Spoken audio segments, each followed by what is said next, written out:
Hi guys, I'm Johnny the Hustle Russell, and here's the muscle. I have a list of top 15 predictions that you will see in Hogwarts Legacy. First, I would like to say thank you for joining me today, and I hope that you stick around to the end of this video, as I have many goodies in store for you. First, I will quickly go through my predictions, and then we will get into more in-depth discussions about them. So, just as quickly as a toddler will flick a booger at a wall, we will get into these perspectives. Number 1, more than 5 companions per house and NPCs from outside of Hogwarts can be attainable. Number 2, Phineas Black will be the headmaster of Hogwarts. Number 3, no Triwizards Tournament. Number 4, no mini-games. Number 5, things like Quidditch, Wizard's Chess, Gobblestones, and House Points will be relevant and very relevant within gameplay. Number 6, healing, breeding, and training fantastic beasts will be necessities within the game. Number 7, main storyline will have more than 24 hours of gameplay.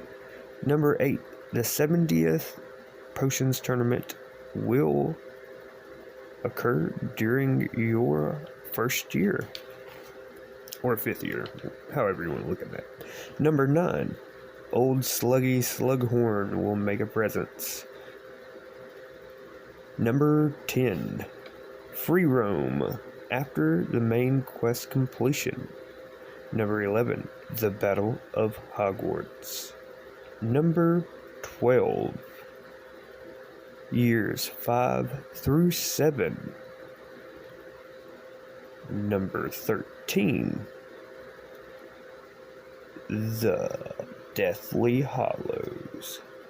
Number 14, Herpo the Foul.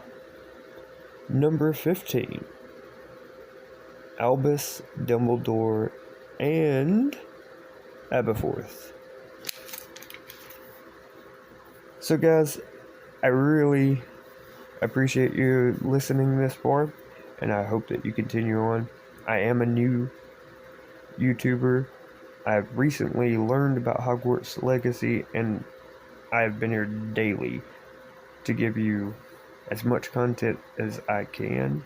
I've researched as much as possible within this short frame of time. I know a lot have been here a lot longer, and I understand not exactly trusting my new opinion, as you've probably never heard of me. But if you give me a shot, I think that some of the facts that I have will make sense to you.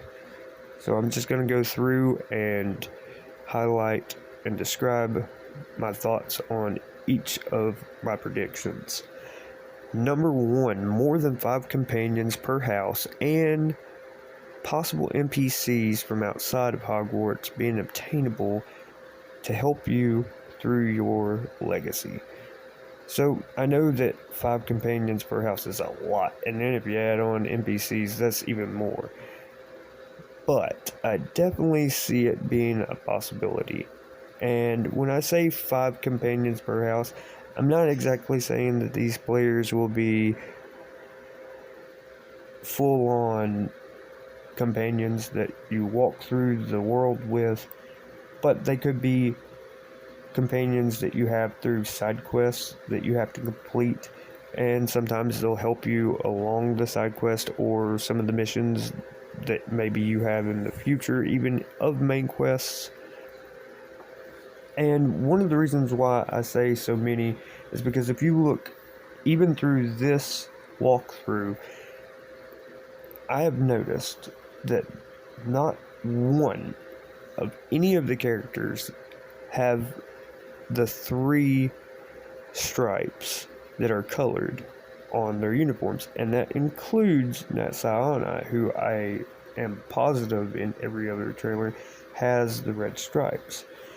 I'm believing that those stripes and the colors from the houses that they represent are significant and do at some point mean something within gameplay. Skipping ahead to number 2, Phineas Black being the Hogwarts Legacy leader. He's gonna be, I honestly don't see him just being a professor, but I see him being the headmaster because it just makes the most sense.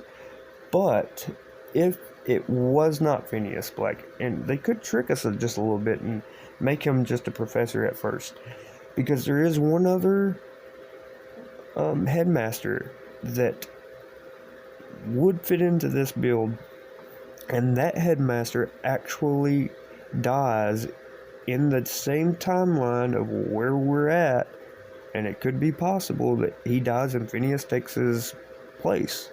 It does make a lot of sense. Now, number 3, no Triwizards Tournament.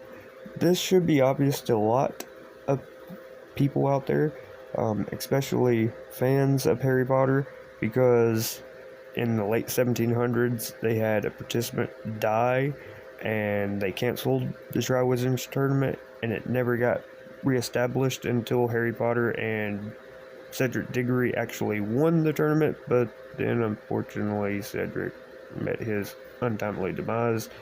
So, that's probably not going to happen again, but we could definitely see it as a DLC, or possibly in a future Hogwarts game, and that's my hopes.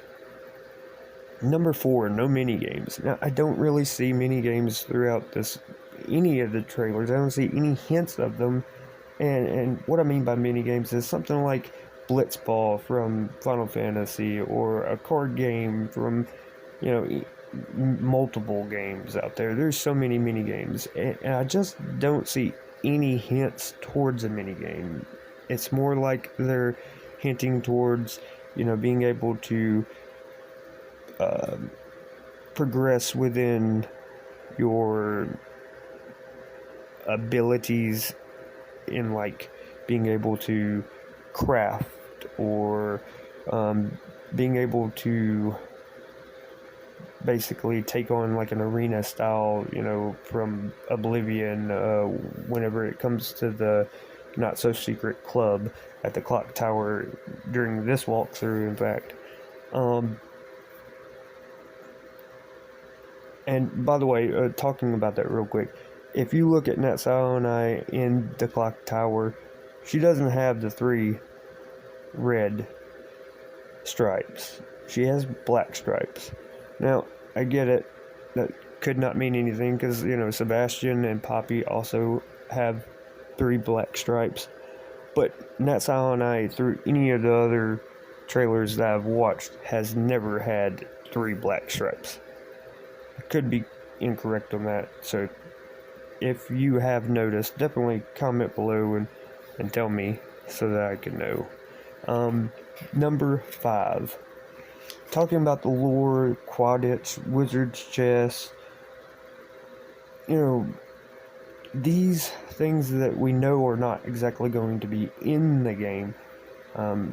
As a fan, it can be disheartening to know that they're not going to be there, and that they just, basically just poke at it and say, hey, it's here. There could be many things that we don't know about that aspect. Maybe they couldn't be able to actually produce Quidditch where your player is actually able to participate in the game, but maybe they actually have it where they can basically make the gameplay itself and make it go any way that it wants, but just weren't able to put your character in. It would just take too many steps, and they thought it would take away from maybe their gameplay, because Quidditch and Wizard's Chest and Gobblestones, all these things are wonderful lore within Hogwarts when it's concerning Harry Potter, but not Hogwarts Legacy, because they need to make a name for themselves. And maybe in the future they can have Quidditch, or maybe they can have Wizard's Chess, or maybe you can be an aura, or maybe who knows what they can do after they get done with this. They can focus on a new inspiration to take on these mini games and make them better and make them obtainable in our next games. But they have to make it past their first step, and that's what we have to look at, because the marketing is looking at that. I guarantee you they're looking at that, a way to be able to sell in the future, because they obviously do have to leave us wanting more from this game to make it to another game, which I honestly think they're going to make it to another game just because it's going to sell like hotcakes from the first day. Number 6. Healing, breeding, and training fantastic beasts. I have thought this from day one. I definitely, seeing the trailer and seeing babies in the background, different kind of creatures that just really, it spoke out to me instantly, that it kind of felt like a Pokemon type thing, where you could, go give them the old man or the old woman and let them be, breed different types of Pokemon. Well, who's to say that we can't do that with Fantastic Beasts? And it looks like they're giving it to us. I see so many different things, like the egg on the paw screen. I know that's not saying that's what it is, but it definitely makes sense. I mean, you see things like in Harry Potter and the Goblet of Fire with the dragon and the dragon's egg.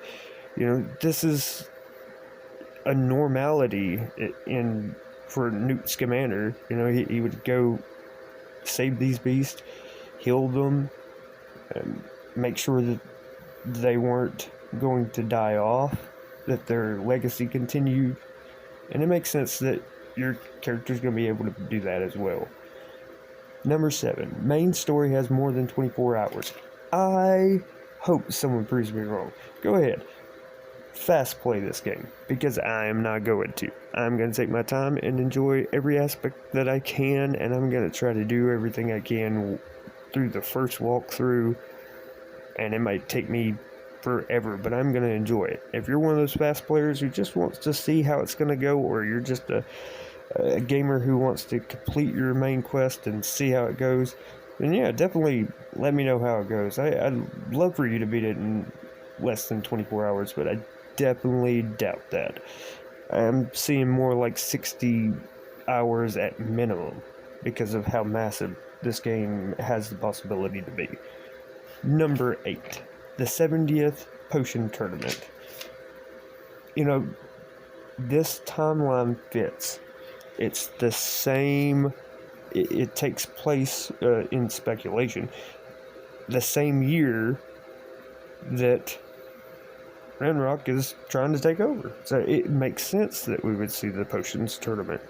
And if that's the case, who better than old Sluggy Slughorn, my favorite Slytherin of all time, to give you competition in that department? I mean, he taught Snape, for crying out loud.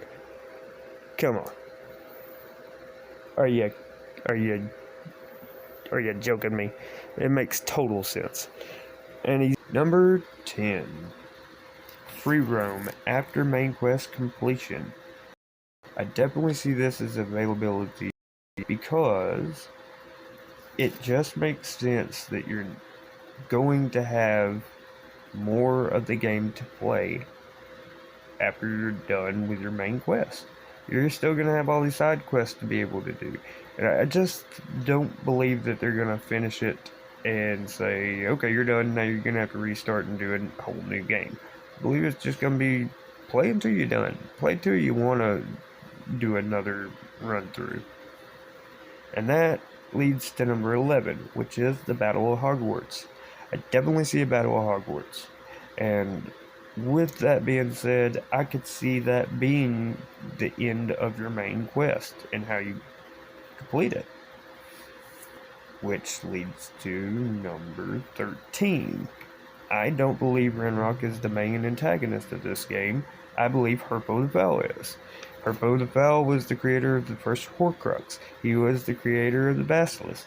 He is at least made mention in books and movies at one point in time, and it makes sense, especially with old Gryffindor there. She's gonna play it in. I believe it at some point. It just makes just as much sense as Merlin. I definitely see it like at least a pensive shot of Merlin, and if not, maybe a pensive shot of Herpo the Foul, because no one's ever said that his Horcrux was erased, or destroyed. He could still be alive in Harry Potter's day, and I just believe that we could see him even as a ghost or a spirit. There has to be a mention of him, but I'm thinking he could be the main bad guy. He could be the one to do it all. So number 13, years 5 through 7. I honestly believe you're going to see completion of this. The reason why I think it is because you're starting out as a late 5th year. If you start out as a late 5th year and the game ends within the 5th year, it just sounds like such a letdown. I mean, because you have a day-night cycle. You have a